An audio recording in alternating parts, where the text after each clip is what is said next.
श्रीमती घिसीबाई पटवारी जैन, श्री लाभचंद जैन, श्रीमती आशा जैन, श्री मनोज जैन, श्रीमती उषा जैन, श्री संजय जैन, श्रीमती अर्चना जैन, श्री विशाल जैन, श्रीमती स्वाति जैन, श्री विकास जैन, श्रीमती तिलका जैन, श्री आशीष जैन, श्रीमती शिप्रा जैन, श्री विनय जैन, श्रीमती मोना जैन, श्री अविचल जैन, श्रीमती सिमरन जैन, छवि, लक्षिता, ध्रुवी, दक्षिता, परिधि, माही, दिविका, जयेश, कमोद जैन पटवारी व समस्त पटवारी परिवार बिजौलिया। महाराज श्री के चरणों में त्रिवार नमोस्तु। महाराज श्री, मेरी जिज्ञासा है कि पिच्छी को संयम का उपकरण क्यों कहते हैं, उसका अहिंसा का उपकरण क्यों नहीं कहा जाता? क्योंकि पिच्छी का मुख्य कार्य तो मुनि के अहिंसा महाव्रत की रक्षा करना होता है। कृपया समझाएं। हमारे यहाँ संयम दो प्रकार का, प्राणी संयम और इंद्रिय संयम। प्राणी संयम के अंतर्गत अहिंसा आ जाती है। वस्तुतः पूछा जाए तो एक संक्षिप्त नाम है अहिंसा और एक संक्षिप्त, उसका भी संक्षिप्त नाम है संयम। संयम एक ऐसा संक्षिप्त नाम है जिनमें अहिंसा, सत्य, अचौर्य, ब्रह्मचर्य और परिग्रह, ये पांचों महाव्रत जहाँ एक शब्द में समा जाए उसको संयम कहते हैं। तो पिच्छिका जो एक ऐसी चीज है जो हमें प्राणी संयम की तरफ संकेत देती है। पिच्छी के माध्यम से साधु षड जीवों के निकाय के प्रति अहिंसा तो वो पूर्णता नहीं पाल पाता, लेकिन संयम पाल लेता है। अहिंसा में और संयम में अंतर है। अहिंसा जो व्रत होता है उस व्रत में व्यक्ति पूर्णतः अपने आप को कहता है मैं किसी जीव की हिंसा नहीं करूंगा, मन वचन काया से। संयम में व्यक्ति क्या होता है कि व्यक्ति अपने आप को संभालता है, अपने आप को रोकता है, और किसी व्यक्ति को यदि कोई दुख पहुंचता है तो उसके साथ संयम के साथ वर्तता है, यानी अपने परिणामों में निर्मलता रखता है। इसलिए, और आप तो यही माने, संयम शब्द एक ऐसा शब्द है जिसमें 5 महाव्रत पूरे के पूरे आ जाए, 28 मूलगुण पूरे आ जाते हैं। पूरी जिंदगी भर में जितने मुनि नियम लेता है सब है, सारे धर्म एक संयम नाम से कहे जाते हैं, इसलिए उसको संयम का उपकरण कह दिया जाता है। रूपाली जैन, इनकी जिज्ञासा है। महाराज श्री के चरणों में नमोस्तु। महाराज श्री, अगर कोई महिला की दूसरी शादी हो जाती है और दूसरी शादी होने के बाद अगर वो ब्रह्मचर्य व्रत का पालन करती है आजीवन, तो क्या वो मंदिर जी में प्रतिमा जी का विराजमान कर सकती है या नहीं कर पाएगी? ये केस को पहले हमें समझना पड़ेगा, क्योंकि ये केस ऐसे होते हैं जिस संबंध में कोई भी अव्यक्त रूप से पूछ लेता है, इसका दुरुपयोग हो सकता है। ये मार्ग नहीं है, अपवाद मार्ग कहलाते हैं। और अपवाद मार्ग को जब तक पूर्णतः व्यक्तिगत रूप से उसको न समझा जाए कि उसने व्रत किस रूप में लिया, कैसा लिया, किस कारण से क्या है, ये सारी चीज़ों पर विचार करना पड़ेगा। और उसके अंदर इस प्रकार की परिणति सोचना पड़ेगी कि जो उसने किया है क्या भविष्य में उसका समर्थन है कि नहीं। बहुत बड़ी बात है, सोचना पड़ता है। तो ऐसे एक जाति महाराष्ट्र के अंदर थी। जब 1980 के अंदर वहाँ चतुर्मास हुआ तो कई लोगों ने उस समय ये कहा कि महाराज, हमने इस प्रकार की, हमारे कुल में कोई शादी नहीं होती हुई है, ना कोई विधवा शादी हुई है, ना परित्यक्ता शादी हुई है, न द्वारा, तो हम क्या आहार दे सकते? फैसला हुआ कि नहीं दे सकते। क्यों? आपके यहाँ तो नहीं हुई, लेकिन आप उसके समर्थक हैं कि नहीं? हाँ, हमारे यहाँ तो होता है। विधवा भी शादी कर सकती है, दूसरी शादी परित्यक्ता भी कर सकती है। तो इस प्रकार के घर में रिश्तेदारों में कोई मर जाए तो जो है उससे देवर आदि शादी कर सकते हैं, ऐसा प्रचलन था। तो उन्होंने कहा कि आप इस बात के समर्थक हैं कि नहीं? बड़े समर्थक तो हैं, हमारी पूरी जाति की मान्यता है और हम लोग इसको समर्थन करते। तो फिर फैसला हुआ, आचार्य ने कहा नहीं, आपके यहाँ नहीं हुआ है लेकिन आप इस कृत्य के समर्थक तो हैं, यानी कल तुम्हारे यहाँ कोई बात घटेगी तो तुम करोगे? बोले वो तो करूँगा। अब देखो कितना पेचीदा प्रश्न था। उन्होंने कहा हमारे यहाँ कुछ भी नहीं हुआ, आज तक कभी नहीं हुआ ऐसा, लेकिन मैं इसका विरोधी नहीं हूँ, समर्थन करता हूँ। कल के दिन हमारे यहाँ घटित होगा तो हम तो वो कार्य करेंगे। तो उनसे भी हार नहीं लिया जिनके यहाँ ऐसे केस नहीं हुए थे। बहुत उस समय तो हम बहुत नए थे, क्षुल्लक थे, और मैं देख करके बहुत बड़ी मीटिंग थी, बड़ा विचार किया गया कैसे। और वो कह रहे कि मेरे घर में अभी तक वंश में कभी ऐसा नहीं हुआ, लेकिन उन्होंने कहा कि हम करेंगे, यदि हमारे कुल में हमारे रिश्तेदारों में होता तो हम लोग करते, और हमारी जाति में होता तो हम लोग करते हैं, और हमारे यहाँ भी होगा तो कल मैं करूँगा। यदि भविष्य में मैं ऐसा करूँगा तो भी वह उतना ही दोषी है जितना करने वाला है। जो कर रहा है उसको समर्थन करना ये ठीक है, तो भी उतना ही दोषी है जितना कि करने वाला। अपन लोग अकेला क्या सोचते हैं, अरे अभी जिसके यहाँ हो जाए उससे हार नहीं लेना, लेकिन जो अभी करने वाला है, करने वाला है, वो भी उतना ही दोषी है। तब बहुत बड़ा तहलका मचा। फिर पूरी समाज की मीटिंग हुई। समाज के लोगों ने, जिन जिन लोगों ने ये कहा कि अभी तक तो हुआ नहीं और मैं नियम लेता हूं कि भविष्य में भी कभी करूंगा नहीं, और जिनके यहाँ होगा उनके साथ हमारा संबंध नहीं रहेगा, फिर उनसे आहार लिया गया था। तो वो बात मुझे आज स्मरण होकर आ गई कि इन सब चीज़ों में सोचना पड़ता है, विचार करना पड़ता है। अब देखो कितना अच्छा परिवार, जिसने कभी हुआ नहीं, लेकिन उसने एक बात कह दिया, हाँ हम इसका, हमारे यहाँ घट जाएगा तो कल करूँगा, और हमारे रिश्तेदारों में होती है तो हम उसका समर्थन करते हैं। तो भी फिर आहार से उस समय तो हमें ये विचार करना पड़ेगा। ऐसे केसों के संबंध में व्यक्तिगत रूप से जब तक उस पर पूरी जानकारी न की जाए तब तक कोई निर्णय देना उचित नहीं होगा। दिल्ली से कल्पना जैन की जिज्ञासा है, महाराज श्री के चरणों में त्रिवार नमोस्तु। महाराज श्री, मेरी जिज्ञासा है कि हमने 10 वर्षीय पाठ्यक्रम में हमने पिछले वर्ष प्रथम वर्ष की एग्जाम दिए थे, क्या महाराज श्री हम इस साल द्वितीय और तृतीय वर्ष की एग्जाम एक साथ दे सकते हैं क्या?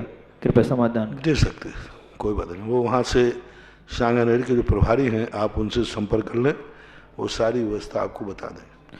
मुंबई से आशीष जैन की जिज्ञासा है, महाराज श्री के चरणों में त्रिवार नमोस्तु।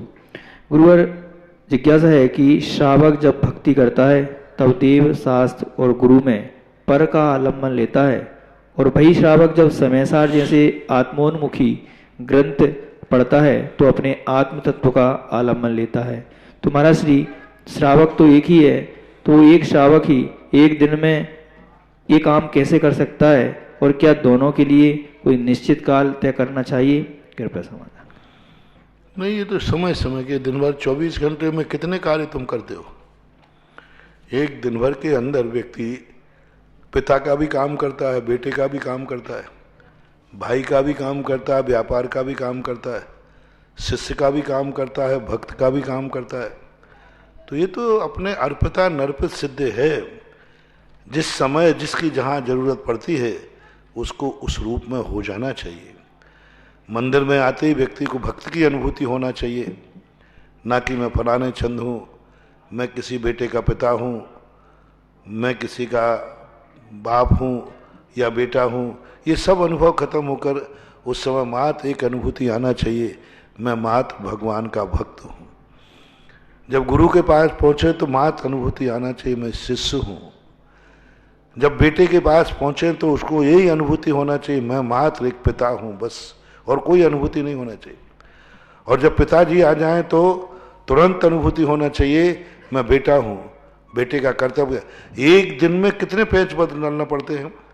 पिताजी आ गए हैं तो आपको तुरंत खड़े होना पड़ेगा, पैर छूना है, और बेटा आ गए, ये दोनों अनुभूति एक होगी कि अलग अलग होगी? अलग अलग। पिताजी आएंगे तब अनुभूति अलग होगी, और बेटा आएगा तो अनुभूति अलग होगी, माँ आएगी तो अनुभूति अलग होगी, पत्नी आएगी तो अनुभूति अलग होगी, और गुरुजी आएंगे तो अलग अनुभूति होगी। सबकी जैसा निमित्त बनता है, आंखों में फर्क पड़ जाता है। एक दिन में अपन ने 7 लोगों को 8 लोगों को देखा, जिसको देखते हैं देखते ही परिणाम वैसे। अभियाई जी को देखा तो ब्याई जी का भाव आएगा, दोस्त को देखा तो अपना परिणाम अर्पित होता है। जिस समय हमें जैसा होना चाहिए उस समय होना चाहिए। भरत चक्रवर्ती के संबंध में लिखा कि भरत चक्रवर्ती की सबसे बड़ी विशेषता थी, जिस समय जो कार्य करता था उस समय उसमें तन्मय हो जाता था। एक दूसरे के कार्य करते में दूसरे का विकल्प ही नहीं आता था। जब वो मंदिर में जाता था, ध्यान में बैठता था, उस समय उसको कोई घर का विकल्प नहीं, राज कार्य का विकल्प कुछ नहीं। मात मैं इस समय एक भगवान का सेवक हूं, भक्त हूं। जब ध्यान में बैठता था तो इतना निर्लेप हो जाता था कि उसकी हाथ की अंगूठियां नीचे गिर जाती थी, इतना श्वास को रोक लेता था। जब राजगद्दी पर बैठता था तो राजनीति का पूरा होता था।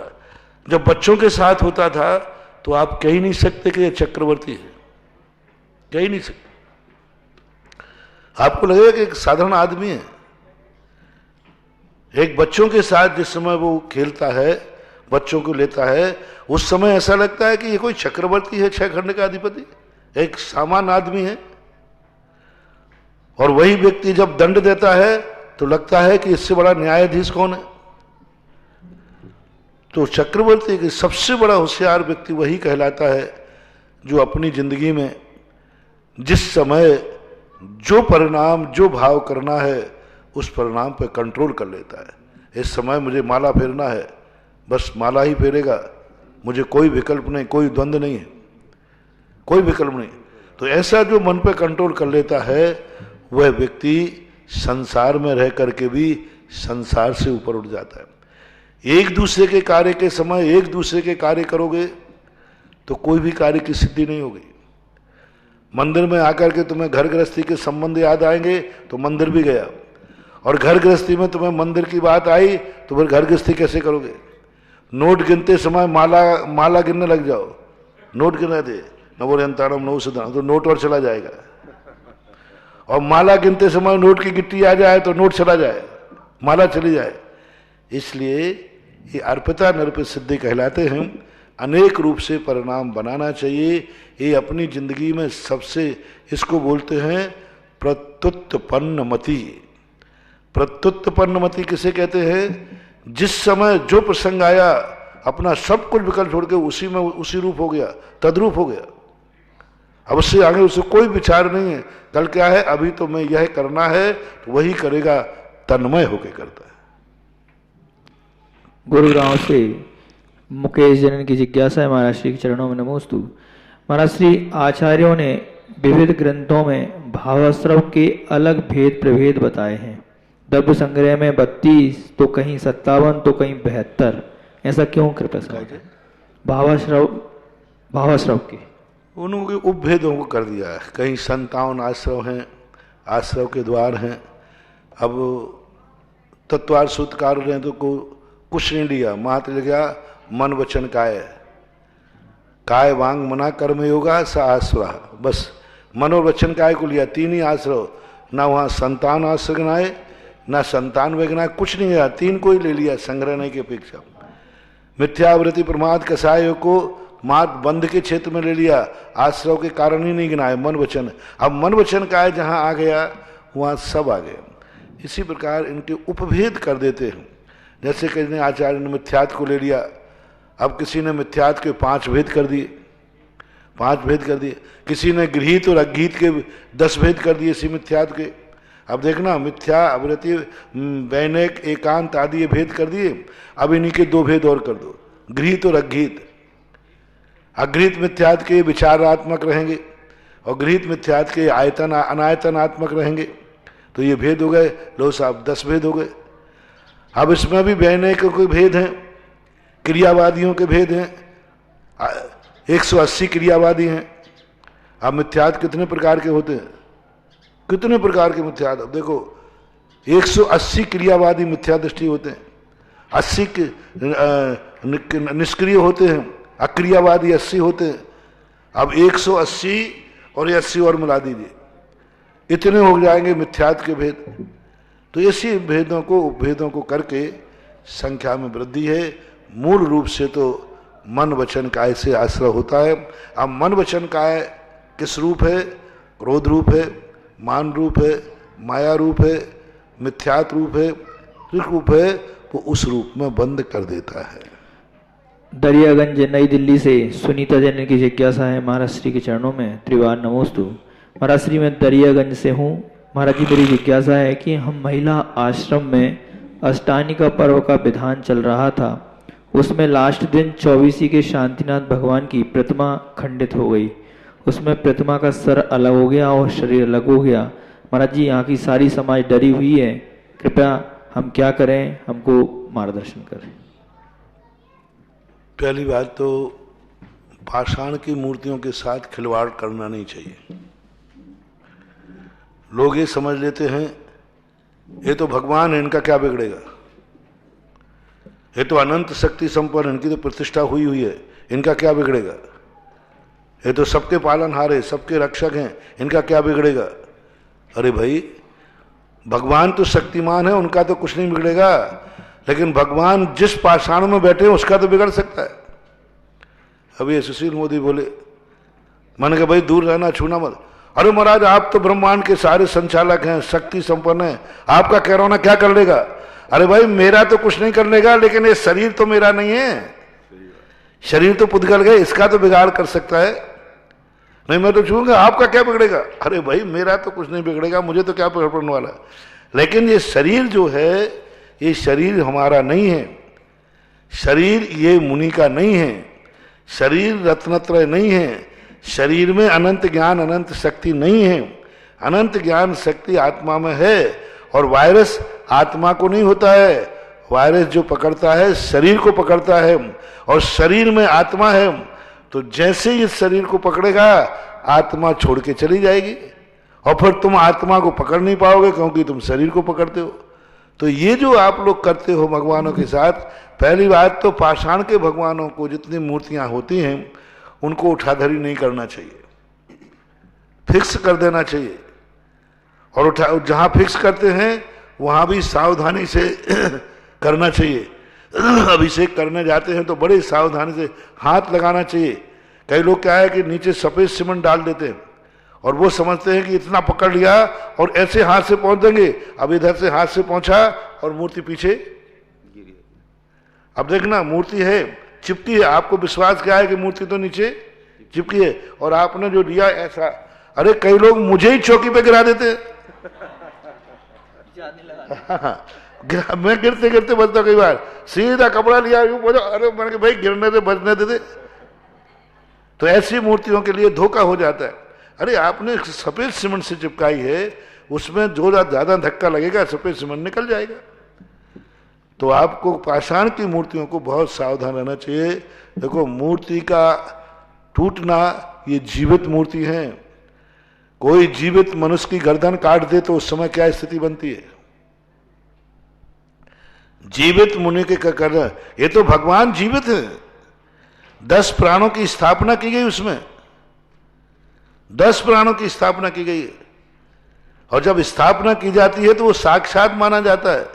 हमारे यहाँ एक आटे के मुर्गे का बात आती है, मुर्गा आटे का था, लेकिन उसका पंडित ने साक्षात 10 प्राणों की स्थापना की उस मुर्गे में, और फिर उसको काटा तो काटने वाले को सही के मुर्गे काटने वाले का पाप लगा, क्योंकि पहले उसने क्या माना, उसको 10 प्राण स्थापित कर दिए। इसी प्रकार इन प्रतिमाओं में हम लोग जब सूर्य मंत्र देते हैं 10 प्राणों की स्थापना करते हैं।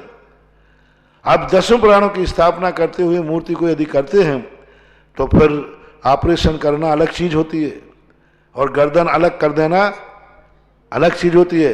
ऑपरेशन में तो व्यक्ति को बेहोश किया जाता है, कभी किसी मूर्ति का जीर्णोद्धार करना पड़ता है तो करते हैं उसका, जैसे ऑपरेशन में बेहोश कर देते हैं। इसी प्रकार मूर्ति के कुछ गुणों को अवचेतन दशा में पहुंचा देते हैं। फिर उसका जीर्णोद्धार करते हैं। लेकिन ये टूटना फूटना, गर्दन का अलग हो जाना, ये तो बहुत बड़ा विचार नहीं बने। एक चाकू से ऑपरेशन वाला शरीर को काट रहा है, ऑपरेशन वाला पेट को काट रहा है, उसमें कोई दोष नहीं है, क्योंकि उसका भाव क्या है, स्वस्थ करना। और एक गर्दन कोई तोड़ ले रहा है तो गलत बात है, सावधान रखना चाहिए। फिर भी आपकी समाज से पहले पूरी समाज के अंदर किसने, आप व्यक्तिगत पूछ रहे हैं, समाज पूछ रही है, यदि व्यक्तिगत मंदिर है कि समाज का मंदिर है, ये पहले हमारे लेना पड़ेगा निर्णय। और पूरी समाज प्रस्ताव करके बात करे कि ये जो दुर्घटना हुई है इसके लिए महाराज जी से जाके पूछा जाए, या महाराज जी कहना है हम सारे लोग मान्य होंगे तभी पहले केस रजिस्टर्ड कराओ, तब फिर न्यायालय से निर्णय हो जाएगा। अनरजिस्टर्ड केसों का हम फैसला नहीं देते हैं। ऑनलाइन जिज्ञासाओं के बाद पहले आप कमेटी में विचार करें और कमेटी में प्रस्ताव पास करें कि महाराज जी के पास समाचार भेजा जाए और महाराज जी जो कहेंगे हम सब मान्य करेंगे। हमने यहाँ उपदेश दे दिया, कमेटी ने नहीं माना तो फिर क्या होगा, कोड ऑफ कंडक्ट लगेगा, फिर हाँ फिर गलत हो जाएगा। इसलिए जब सामाजिक कोई भी कार्य हो तो व्यक्तिगत ना पूछें, समाज का प्रस्ताव पास करके पूछें कि पूरी समाज की मीटिंग में कमेटी में पास करो, और पास करने के बाद सबकी सहमति हो तब जाकर के पूछना चाहिए, तभी मेरा बोलना उचित होगा, अन्यथा मेरा बोलना अनधिकृत होगा।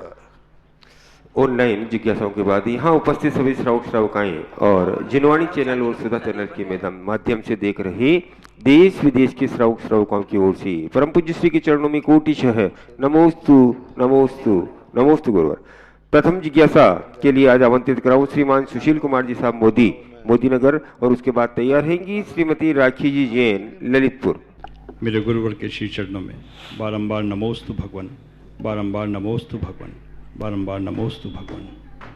हे गुरुवर, पहले तो मैं अपनी धृष्टता के लिए क्षमा प्रार्थना करता हूँ। मैंने कहा था कि मेरे गुरु को समस्त ब्रह्मांड की शक्तियाँ प्रदान है और मेरे गुरु का कोई कुछ नहीं बिगाड़ सकता। मैं अब भी इस बात पर अटल हूँ, आप कुछ भी सफाई दे लें, परंतु मैं इस बात पर अटल हूँ कि मेरे गुरुवर में समस्त ब्रह्मांड की शक्तियाँ हैं और मेरे गुरुवर का कोई करोना फरोना क्या चीज़ होती नहीं, कुछ बड़ा सकता। तो उसमें तो शक करनी नहीं, शक नहीं, तो सवाल ही पैदा नहीं होता शक होने का।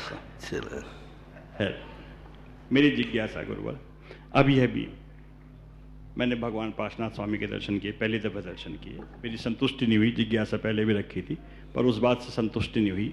मुझे आज इतना ऐसा आभास हो रहा था बार बार, जिसको आपने टाल दिया। अब जिज्ञासा समाधान में जरूर पूछूंगा। क्या आभास? मुझे आभास हो रहा था कि भगवान पार्श्वनाथ स्वामी के पलकें फड़फड़ा रही। हाँ। आपने मुझे वहां टाल दिया, अब टाल नहीं पाने गए। फैक्ट है, भगवान पार्श्वनाथ स्वामी मूर्तियों के संबंध में ऐसा उल्लेख भद्रबाहु स्वामी ने उल्लेख किया है।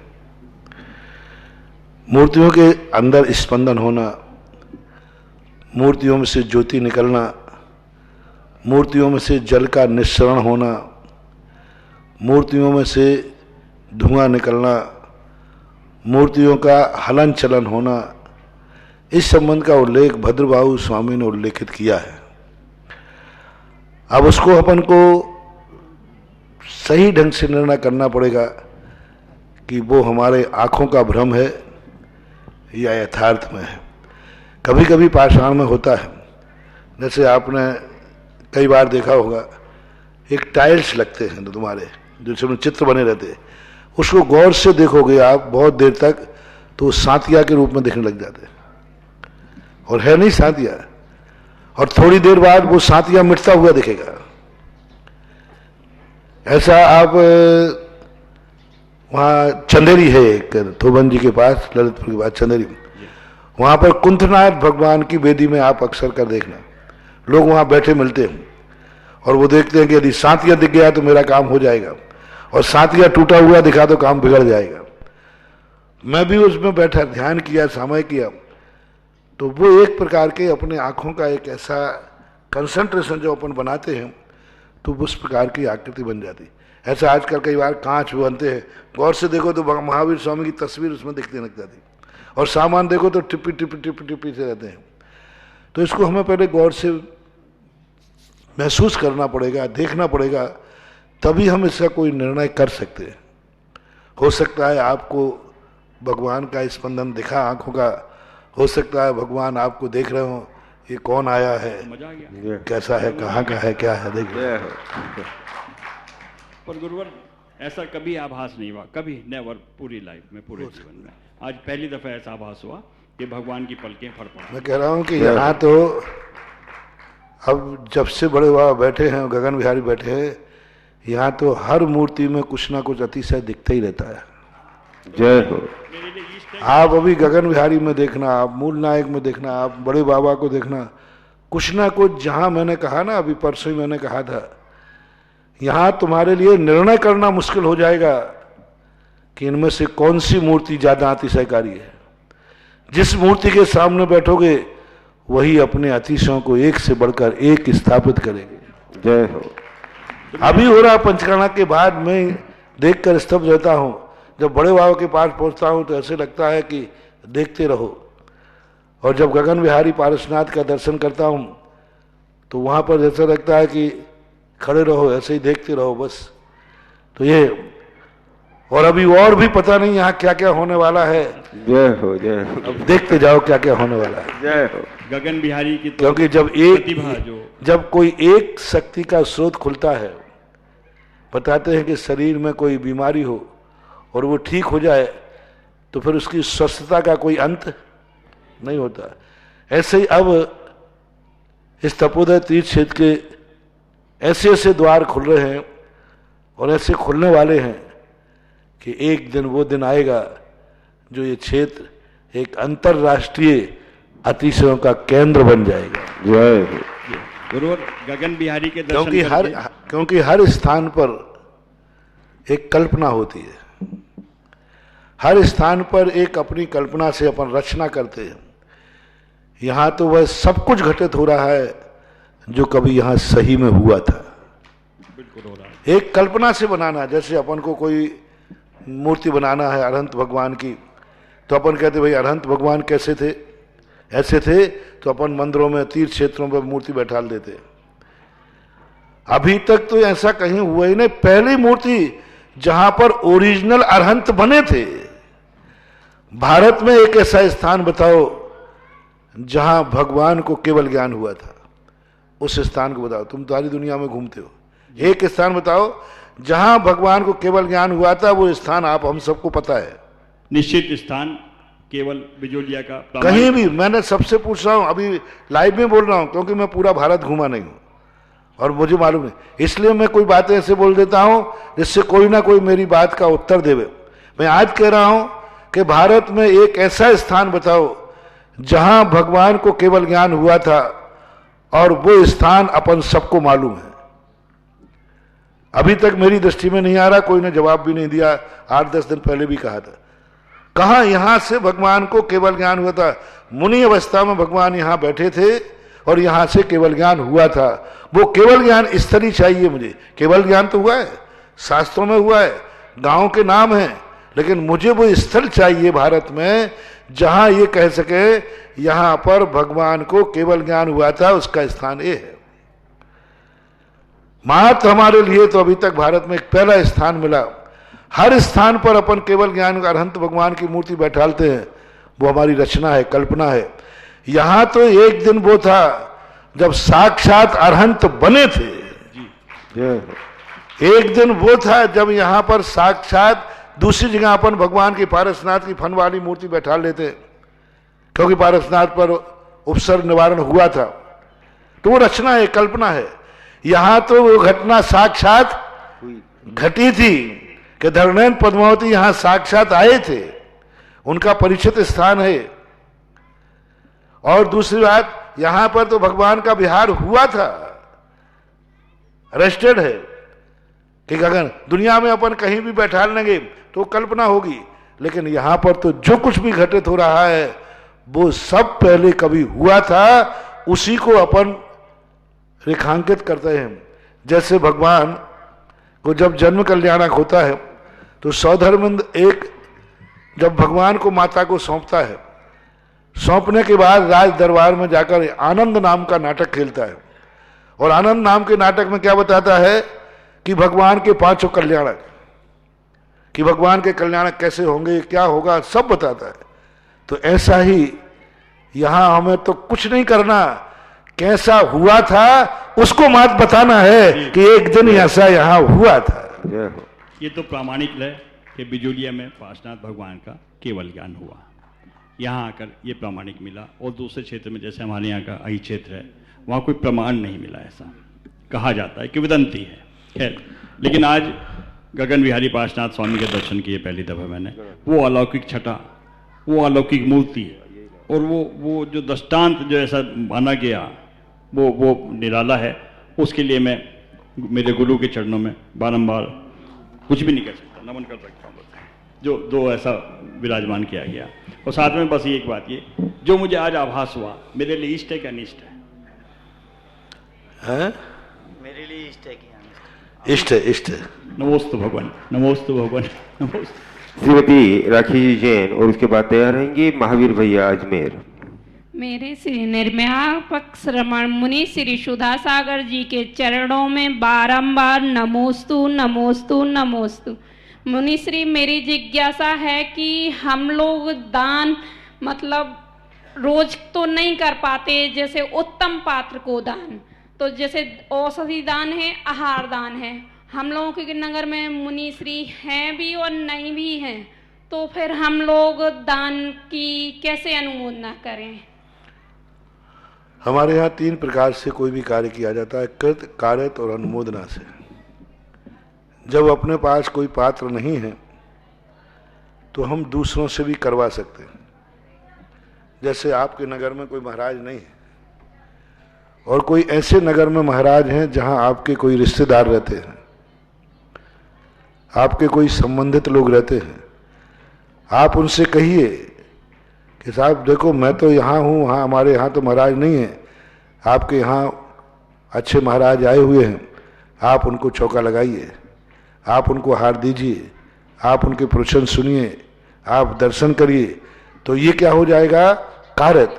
आपको तो नहीं मिला लेकिन आपने अपने रिश्तेदारों से करवा लिया।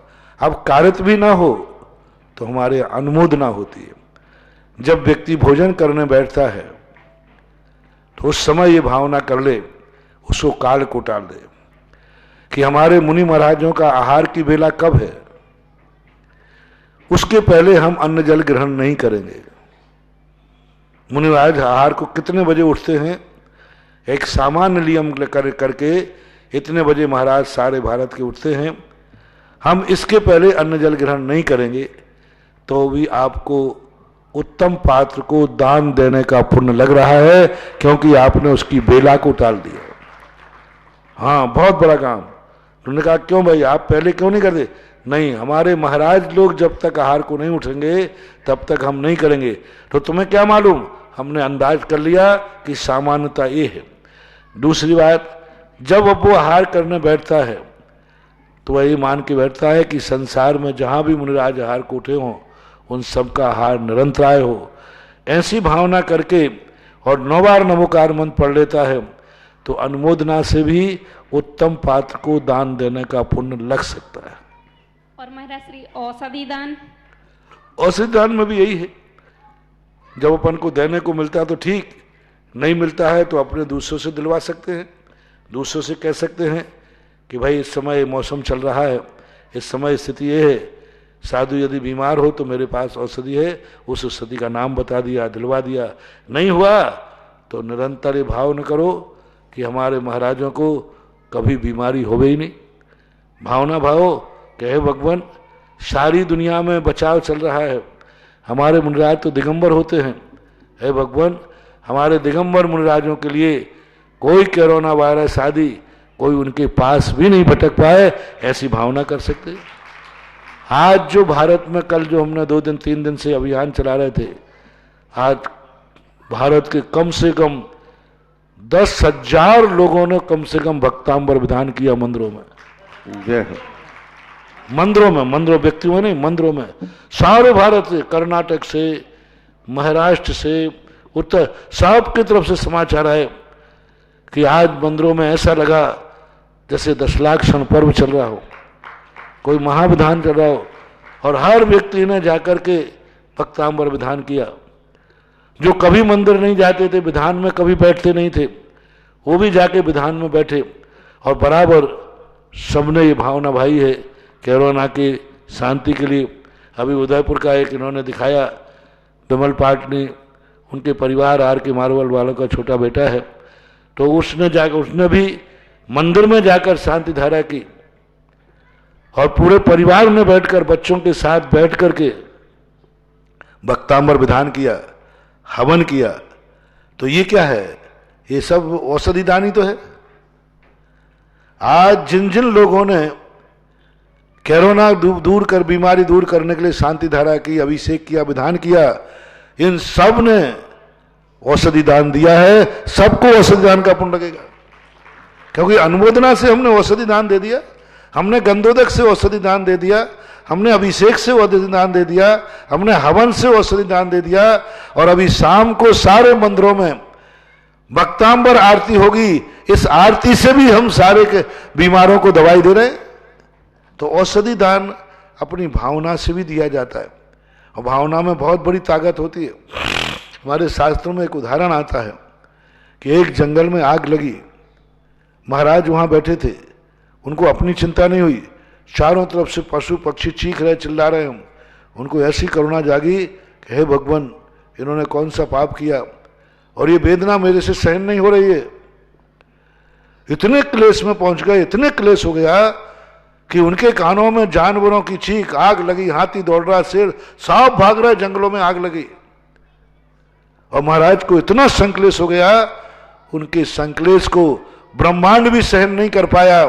और जैसे महाराज को संक्लेश हुआ, आकाश से बादल आए, पानी बरस गया, जंगल की आग बुझ गई। अब बोलो कौन सा उनके पास कोई अग्निशामक यंत्र था?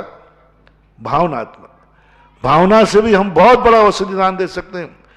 इस समय सारे भारत के लोगों को, सारी दुनिया के लोगों को भावनात्मक औषधि दान देने का सबसे बड़ा अवसर है। इसलिए आप लोग जब तक ये बीमारी दूर नहीं हो, आज तो हमने कह दिया ठीक है, जब तक बीमारी दूर नहीं हो ये देश में विदेशों में, तब तक आप किसी न किसी माध्यम से औषधि दान दीजिए। सुबह उठ करके एक माला फेर कर दीजिए, एक माला फेरिए। आज की माला, मैं आज से जो माला फेर रहा हूं, इस कोरोना वायरस बीमारी से बचने के लिए फेर रहा हूं। औषधि दान चालू है। आप मंदिर में अभिषेक करें, आपका औषधि दान चालू है। आप पूजा करें, औषधि दान चालू है। आप ध्यान करें, औषधि दान चालू है। यानी कहना चाहिए औषधि दान का सबसे अच्छा मौका इस समय सारे लोगों के लिए है जो मन से, अनुमोदना से औषधि दान दे सकते हैं। महावीर भैया जी, और उसके बाद तैयार रहेंगे बाल ब्रह्मचारी नितिन भैया जी। मेरे गुरुदेव को बारंबार नमोस्तु। महाराज श्री, जो तारिका भाभी ने ये प्रश्न किया है उदयपुर से, गुरुदेव आपके जैसे ही मुखारविंद से आदेश कोई जाहिर होता है तो हमारा पूरा परिवार आपके आदेश को सिर पर धारण कर लेता है। आपने जैसे ही आदिनाथ भगवान को तीर्थंकर दिवस घोषित किया और कोरोना वायरस के लिए जो सामूहिक अभिषेक, शांति धारा और आदिनाथ भक्तामर विधान आदि जो कार्य कहे, वो आज हमने पूरे परिवार ने मिलकर आदिनाथ भगवान जो आपने प्रतिष्ठा करी थी उदयपुर में, उसी प्रतिमा जी के सामने। तो महाराज श्री वो प्रश्न पूछना चाहते हैं कि आपकी वाणी में ऐसा क्या जादू है कि आप जैसे ही बोलते हैं तो हमारी आत्मा उसी कार्य को करने के लिए? एक विश्वास की बात है। जब सामने वाले को मालूम हो जाए कि इस मुख से जो भी निकलेगा वो हमारे हित के लिए निकलेगा, उसी बात। और मैं जो कुछ भी बोलता हूं, मेरा एक ही भाव होता है कि संसार का इसमें हित हो। हमारे आचार्य श्री हमेशा कहते हैं, परहित हमेशा अपने प्रश्नों में, अपनी वाणी में रखना, अपना निजी स्वार्थ कहीं नहीं रखना। लोगों को ये ऐसे ही नहीं मान रहे हैं पहले बहुत बार ये लोग सैंपल भर चुके हैं। हाँ, और सैंपल ले जा करके जब चेक किए वे चोखे निकले, अब तो बिना सैंपल के ऑर्डर दे देते हैं। अब ये जो सुशील बैठा एक कम सैंपल वाला 17 घाट का पानी पिए हुए, इतने घाट, यदि इसके घाट पूछो ना तो पता नहीं किन किन घाटों पर, और जिस घाट पर जाए एक बार पानी पिए और छोड़ देवे। और इस घाट पर जिस दिन से पानी पीना शुरू किया है, आज 20 साल हो गए हैं, घाट बदलने का नाम नहीं लेता। जय हो। अब इसने कितने घाटों का सैंपल भरा है मुझे पता नहीं, इससे खुद पूछ लेना। सब सैंपल भर के सब टेस्ट किया इसने, सब टेस्ट किया, लेकिन जब मैंने इसको एक मिक्सचर दिया उसका टेस्ट ऐसा लगा कि आज तक वो कहता है बस अब इस मिक्सचर को बदलना तो नहीं है। तो होता है, विश्वास के बाद होता है, जब साधु अपना, कोई भी वक्ता अपना निजी स्वार्थ छोड़ करके जब जगत के कल्याण के लिए उपदेश देता है तो उसकी भावना का बहुत बड़ा प्रभाव पड़ता है। क्यों पड़ रहा है भावना का इतना प्रभाव मेरा? क्योंकि मेरे मन में एक भावना है कि मैं भगवान के गंधोदक को इतना चमत्कारी बना दूं जितना कि शास्त्रों में लिखा है। जय हो, जय। या तो शास्त्र को झूठे कहना पड़ेगा, जब लिखा है कि गंधोदक से 700 कोड़ियों के कोड़ दूर हुए थे। मुझे जिनवाणी पर बहुत विश्वास है और मैं ये करना चाहता हूं कि मैं एक एक व्यक्ति से कहलवाना चाहता हूं कि जो शास्त्रों में लिखा है वही सत्य है, ऐसी भावना मेरी है। इसका चमत्कार क्यों नहीं होगा?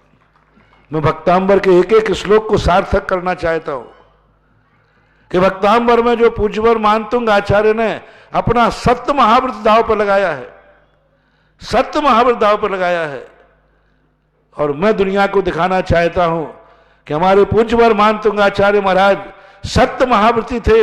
उनके निकला हुआ वचन कभी झूठा नहीं हो सकता है। प्रैक्टिकल कर लीजिए एक एक श्लोक के लिए, और एक एक भक्तांबर के श्लोक को मैं प्रैक्टिकल कर रहा हूं। मैं दुनिया को कहना चाहता हूं कि हमारे मंत्र में, नमोकार मंत्र में ऐसी ताकत है। शास्त्रों में जो लिखी है मात लुभावनी नहीं है, मात वाली नहीं, इसमें है, इन बीजाक्षरों में ताकत है, इन मंत्रों में ऐसी ताकत है। और जब है तो दिखाना चाहिए। ऐसी पवित्र भावना मेरी है कि मैं भक्तांबर के एक एक श्लोक के उन सारी शक्तियां दुनिया में दिखा दूं और दुनिया एक से एक शब्द कहलवा दूं। मानतुंग महाराज ने जैसा कहा था वैसा हो रहा है, महाराज ने जैसा कहा था वैसा गंधोदक में दिख रहा है।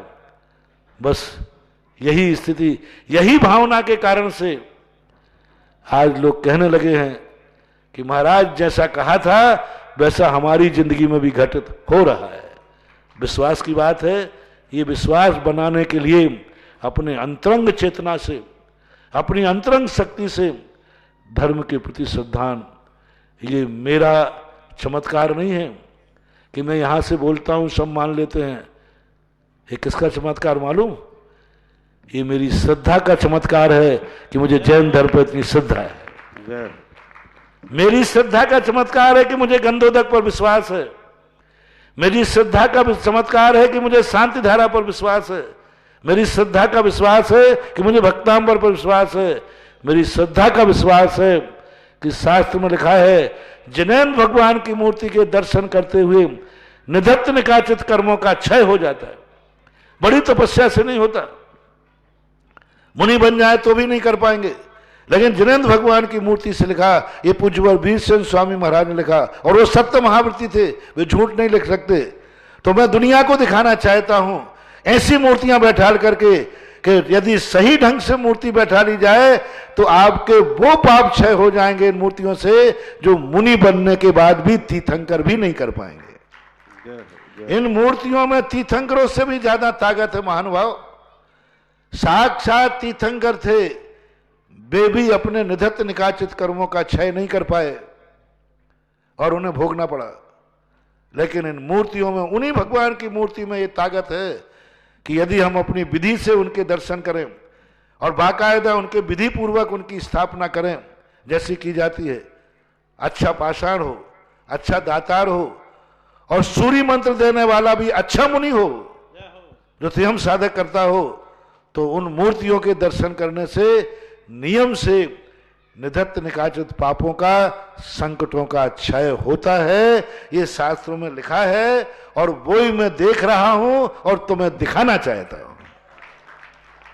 महाराज श्री, अभी सुशीला भाभी का समाचार आया कि वहां पर भी पूरे परिवार ने, पूरा किशनगढ़ ने, बहुत अच्छा, पूरा वो तो पूरे परिवार तो आदेश बांधते ही है। नमस्ते। बाल ब्रह्मचारी नितिन भैया जी, और उसके बाद तैयार रहेंगी आंचल जी मोदी बीना। परम पूज्य मुनि पुंगव श्री सुधासागर महाराज जी के चरणों में सत्संग के साथ नमोस्तु नमोस्तु नमोस्तु। महाराज जी श्री, मेरी एक जिज्ञासा है कि इस मध्यलोक में अनंत अनंत काल से अनंत तीर्थंकरों, आचार्यों और मुनिराजों के द्वारा बहुत सारी धर्म प्रभावना हुई। उनके पुण्य परमाणु में भी इस मध्यलोक में ऊर्ध्वलोक और अधोलोक की अपेक्षा से ज्यादा बिखरे हुए होंगे, फिर भी अधोलोक और ऊर्ध्वलोक की अपेक्षा इस मध्यलोक में अकृत्रिम चैत्यालयों की संख्या कम क्यों है? अकृत्रिम चैत्यालयों की मूल संख्या कम होने का कारण यह है कि इसका क्षेत्र छोटा है, बहुत छोटा क्षेत्र है। एक राजू प्रमाणित तो है, और एक राजू में भी 13वें द्वीप तक ही चैत्यालय है, पहली बात। दूसरी बात है, ये मृत्यलोक है, ये कर्म भूमि भोग भूमि का क्षेत्र दोनों माने जाते हैं, और जहाँ से लोग अकृत्रिम चीज नहीं जाते, जहाँ से मोक्ष के दरवाजे खुले रहते हैं, वहाँ लोग कुदरत और वसीयत से मिली हुई संपत्ति का जीवन नहीं जीते। हमने एक बार कहा था कि सच्चा व्यक्ति वसीयत पर अपनी जिंदगी नहीं जीता, बाप के मकान पर नियत खराब नहीं करता, अपने मकान में से बाप की अर्थी निकालता है। बाप के मकान को अपने पास वसीयत में नहीं लेता, बल्कि सच्चा जो राजपूत होता है वो भावना करता है कि हे भगवान, मेरे हाथ में ऐसी शक्ति है कि मैं पिताजी के मकान में न रह करके मैं मकान बना करके पिताजी को अपने मकान में रखूं। जिस बेटे के बनाए हुए मकान में से पिता की अर्थी निकलती है, वो बेटा धन्य हो जाता है। वसीयत को नहीं चाहता वो। मैंने एक बार प्रवचन दिया था, बहुत लंबा चौड़ा प्रवचन था। वो अपनी कमाई पर रखता है, वो बड़ों की कमाई पर जिंदा नहीं रहना चाहता, अपनी कमाई बड़ों को खिलाना चाहता है।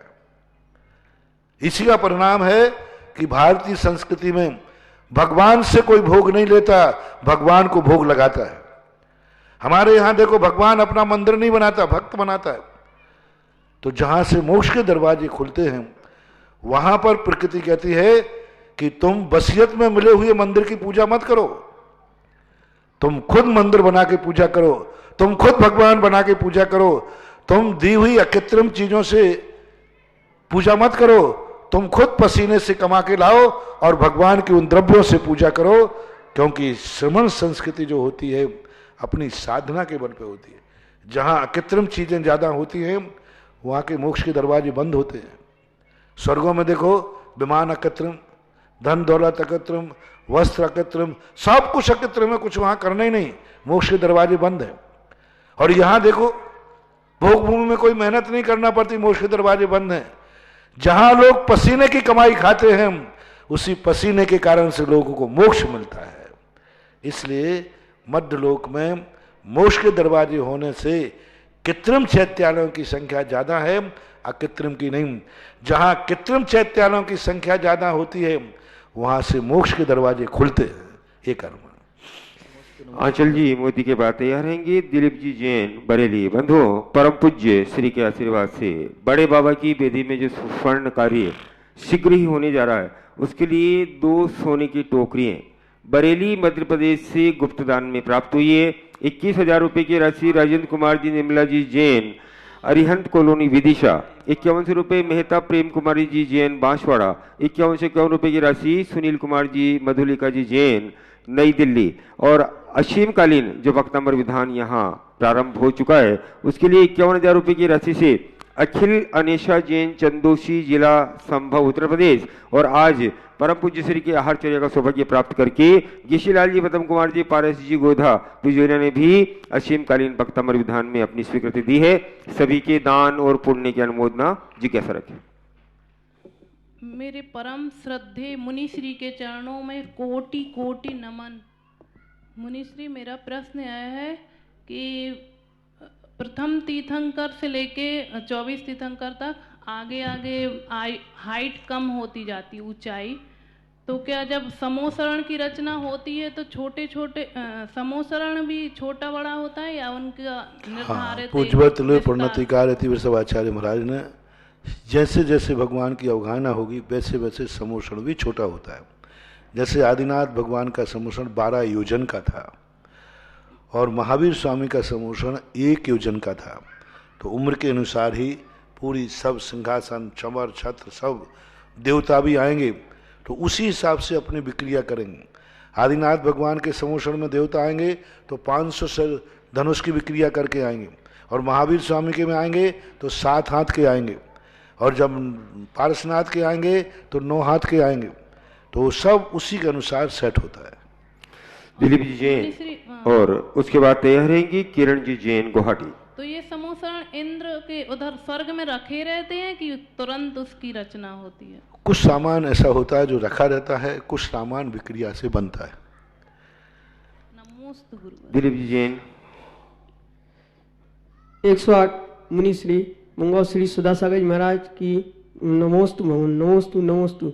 बरेली से पाठशाला परिवार एवं बच्चों की ओर से, मेरे माता पिता सब परिवार की ओर से नमोस्तु भगवान, नमोस्तु में टाइम नहीं लगाएं क्योंकि एक टाइम निकल जाता है, एक शंका वाले का नाम निकल जाता है। हे भगवान, मेरी शंका है कि जब अष्टकर्मों में नाम कर्म जो रहता है वो भगवान की वाणी में पहले से ही भूत भविष्य वर्तमान 24 में आ जाता है, तो फिर नाम कर्म आत्मा से कैसे छूट जाता है?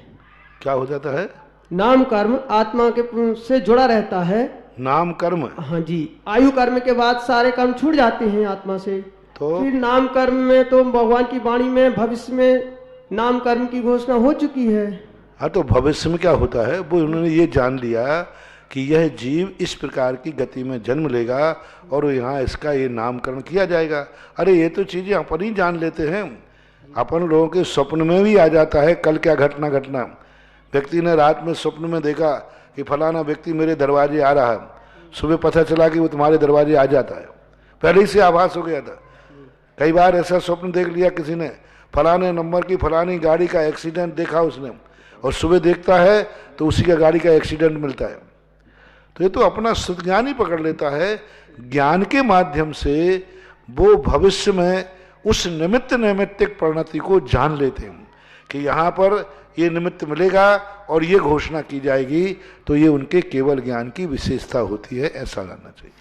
किरण जी जैन गुवाहाटी और उसके बाद तैयार रहेंगे बालचंद जी ठोला बिजुली। महाराज जी के चरणों में बारंबार नमोस्तु। महाराज जी, मेरी जिज्ञासा है, गंधर्व भगवान कौन से परमेष्ठी में आते हैं? गणधर भगवान कौन से परमेष्ठी में आते हैं? गणधर परमेष्ठी जो हैं आचार्य परमेष्ठी में लेना चाहिए, क्योंकि उन्होंने दीक्षाओं का पूज्यवर जिनसेन स्वामी ने महापुराण के अंदर गणधर परमेष्ठियों के अलग अलग शिष्यों की चर्चा की है कि इतने गणधर, जो जितने गणधर होते हैं, किसी में 10, किसी में 14, किसी में 84, तो इन गणधरों की भी संख्या अलग अलग, शिष्यों की संख्या का वर्णन उन्होंने किया कि फलाने गणधर के इतने शिष्य थे, फलाने गणधर के इतने शिष्य थे, इनके गणधर के इतने शिष्य थे। यानी गणधर के माध्यम से दीक्षा की स्थिति बनती है।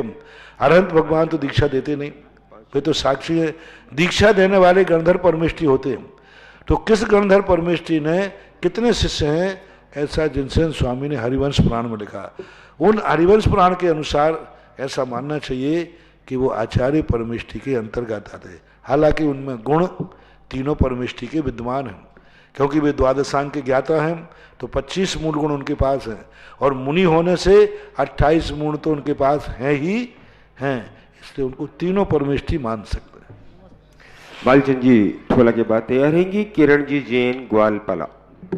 शब्द कम पड़ जाते हैं, कैसे करूं गुरु की तारीफ? देखिए, एक गुवाहाटी जब लोगों ने आशीर्वाद मांगा है, गुवाहाटी, इम्फाल, विजयनगर, आसाम, बेंगलोर, मुंबई, पुणे, अजमेर, अशोकनगर, ललितपुर, कानपुर, अहमदाबाद, सूरत, उदय, कोटा, जयपुर, हैदराबाद, भोपाल, जबलपुर, कोल्हापुर, नागपुर के हम लोगों ने, आपने जिस विधि से बताया इसी विधि से पूरी समाज ने सामूहिक रूप से इस वायरस के लिए शांति की भावना की, और आदिनाथ जयंती का भी महोत्सव अच्छा बनाया। हाँ बोले, ठीक है, चले। जय हो। हाँ बोलिए। शब्द कम पड़ जाते हैं, कैसे करूं गुरु की तारीफ शुरू। हम तो बस इतना ही जानते हैं, भगवान की साक्षात सूरत है सुधा सागर जी गुरु।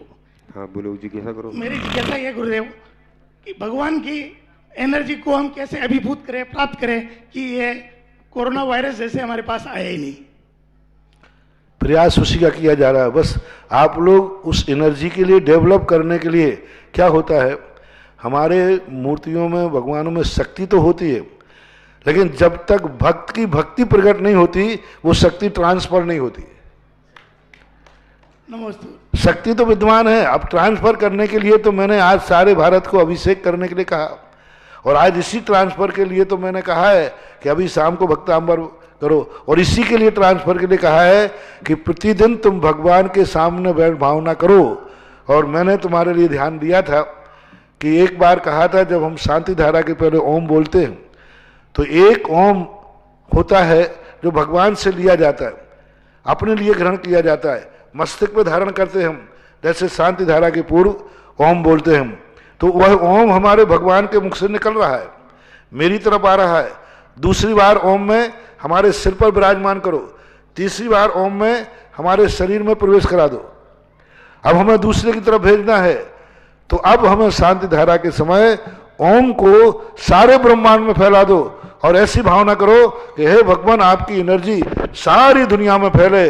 तो शांति धारा के पहले जो मैं 3 ओम का महत्व हमने बहुत पहले बताया था, इस समय हम तीसरा ओम अपने पास नहीं भेज करके सारे ब्रह्मांड में ही भेज रहे हैं और भगवान की एनर्जी वहां तक बैठने का प्रयास कर रहे हैं। लेकिन कोई ना कोई लाइन तो चाहिए ना। अब लाइट है अमरकंटक में भरी पड़ी है, लेकिन लाइन नहीं बिछी है, तो फिर बिजोलिया तक कैसे आए? लाइट भगवान की मूर्तियों में तो है, भक्त अपनी भक्ति की लाइन बिछाए तो वो एनर्जी सारी दुनिया में फैल सकती है। नमस्ते। नमस्ते। किरण जी ग्वालपाला और उसके बाद जम्बू जी बिजोलिया। महाराज श्री एक जिज्ञासा आई है। नमोस्तु गुरुवर, सीरियस मरीज है और ज्ञानोदय तीर्थ का आज गंदोतक रात को 8 बजे तक यहाँ पहुंच रहा है, तो क्या हम उस सीरियस मरीज की रात में गंदोतक लगा सकते हैं क्या? मरीज सीरियस है और ज्ञानोदय का गंदोतक पहुंच रहा है रात में 8 बजे तक, तो उस सीरियस मरीज को हम हाँ खूब आराम 24 घंटे में कभी भी आप उसका गंदोदक का इस्तेमाल कर सकते हैं। चलिए किरण जी। नमोस्तु महाराज श्री, मेरी जिज्ञासा है पुण्य को कैसे बढ़ाना चाहिए?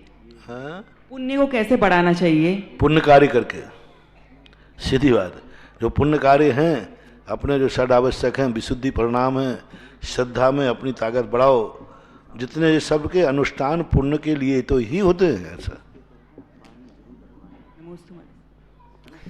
जम्बू जी जैन और उसके बाद तैयार रहेंगी कुमारी मीनाक्षी जैन छोटी बिजोलियां। और बंधुओं, मैं लाइव के माध्यम से सभी से निवेदन कर रहा हूं, जिन लोगों ने आज तीर्थंकर दिवस पर जो भी कार्यक्रम अपने मंदिर में, अपने क्षेत्र में, अपने सिद्ध क्षेत्र में, तीर्थ क्षेत्र में अगर करवाए हैं, तो सभी प्रोग्राम को आप अपने आसपास के जो पेपर है, न्यूज पेपर है, उनमें जरूर छपवाएं, ताकि हमारी प्रभावना भी बढ़ेगी और कोरोना जो वायरस फैल रहा है वो भी इसके माध्यम से कम होगा। तो सभी लोगों से निवेदन है, सभी लोग अपने अखबार में आज के जो प्रोग्राम आप उसमें लिखवाना चाहिए कोरोना शांति हेतु आज आदिनाथ जयंती जैनियों ने अपने जुलूस, अपने सारे कार्यक्रम रद्द करके महत कोरोना की शांति के लिए जैनियों ने अपने अपने मंदिरों में शांति हवन भक्तांबर विधान किया।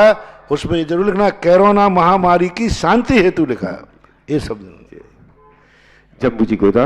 नमस्ते महाराज जी। महाराज जी मेरी जिज्ञासा है, क्या भाषा समिति में प्रतिकूल वचन भी निषिद्ध होते हैं? हाँ? भाषा समिति में प्रतिकूल वचन भी निषिद्ध होते हैं? प्रतिकूल वचन किस रूप में? यदि सामने के हित वाले में है तो बच्चा सिगरेट पीना चाहता है और बाप उसे रोक रहा है तो ये प्रतिकूल वचन माना जाएगा, लेकिन हितकारी है।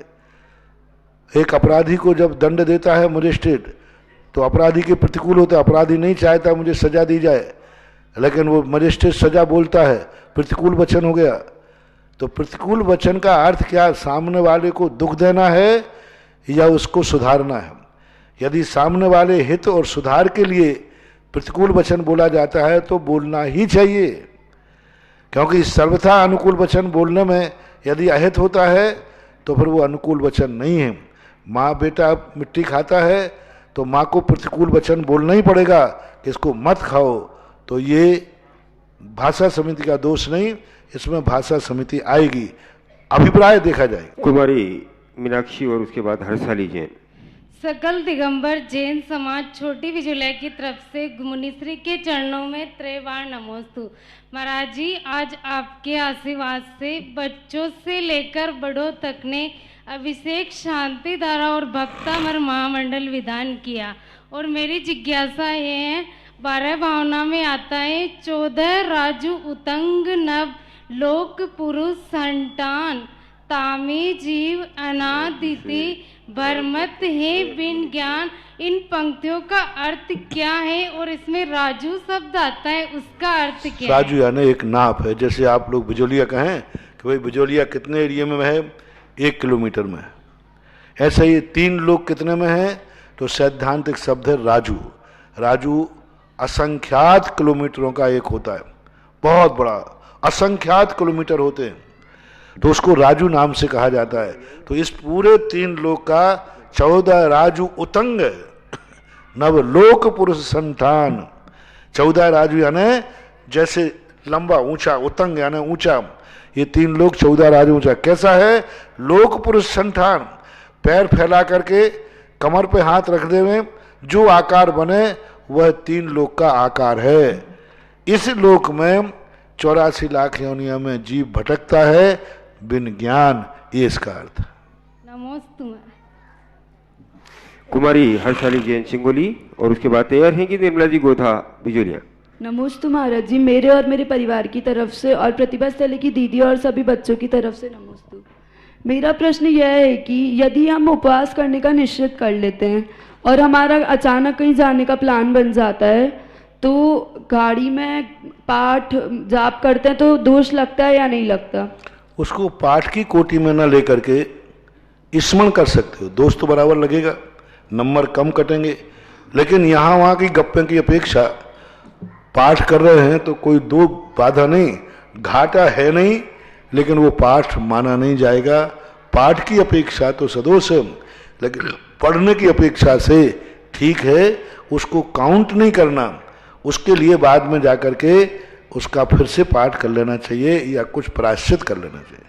अंतिम जिज्ञासा। नमोस्तु महाराज जी, जिनसेन स्वामी बाल ब्रह्मचारी थे, इन्होंने जन्म से वस्त्र ही नहीं पहने। जब उनकी दीक्षा हुई तब वस्त्र उतारने का मंत्र ही नहीं पढ़ा और 9 वर्ष की अवस्था में ही उन्होंने दीक्षा ले ली थी। तो महाराज जी, उनके जब उनका जन्म हुआ था तो माता पिता ने वस्त्र ही नहीं पहनाए थे क्या? वो पहनते ही नहीं थे, वो फेंकते थे।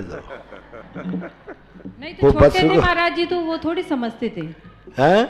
वो छोटे थे तो थोड़ी समझते थे जब जन्म हुआ। जब से उन्होंने होश संभाला तब से उन्होंने सबने उनको वस्त्रों में देखा ही नहीं, यूं मान के चलो। और हो सकता है, ये भी हो सकता है कि माँ बाप ने वस्त्र नहीं पहनाए हो कि मेरा बच्चा दिगंबर जन्मा है और दिगंबर ही मुनि बने।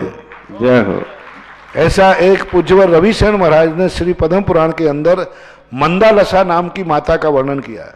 मंदालसा नाम की माता थी, उसने अपने बेटे को जब गोदी में दिगंबर रहती थी तो वो कहते, आज मैं तुझे जैसा बालक अवस्था में दिगंबर देख रही हूं, मैं ऐसा तुझे बड़ा होने के बाद मुनि अवस्था में भी दिगंबर हूं। उसने अपने बच्चे को वस्त्र नहीं पहनाया। बोले ये जब बड़ा हो जाएगा तो अपने आप पहनेगा, क्योंकि उस मंदालसा का एक ही भाव था, शुद्धोसी बुद्धोसी निरंजनोसी। बहुत अच्छा उन्होंने वर्णन किया वहां पर। कुंदकुंद भगवान के संबंध में आता ये कुंदकुंद की माता सदा हमेशा जन्म के बाद ही कहती थी, तू शुद्ध है, तू बुद्ध है, तू महामुनिराज है, तू अनंत का रूप है। ऐसी ऐसी लोरी सुनाती थी कि मुनि कुंदकुंद भगवान ने भी बहुत छोटी उम्र में दीक्षा ली थी। तो हो सकता है माता का ऐसा पवित्र भाव रहा हो कि मैं इसको मुनि बनाना है तो ना पहनाए हो, ऐसी संभावना व्यक्त की जा सकती है। इस कार्यक्रम के पुण्यार्चक थे श्रीमती गिसीबाई पटवारी जैन, श्री लाभचंद जैन, श्रीमती आशा जैन, श्री मनोज जैन, श्रीमती उषा जैन, श्री संजय जैन, श्रीमती अर्चना जैन, श्री विशाल जैन, श्रीमती स्वाति जैन, श्री विकास जैन, श्रीमती तिलका जैन, श्री आशीष जैन, श्रीमती शिप्रा जैन, श्री विनय जैन, श्रीमती मोना जैन, श्री अविचल जैन, श्रीमती सिमरन जैन। छवि, लक्षिता, ध्रुवी, दक्षिता, परिधि, माही, दिविका, जयेश, कमोद जैन पटवारी व समस्त पटवारी परिवार बिजौलिया।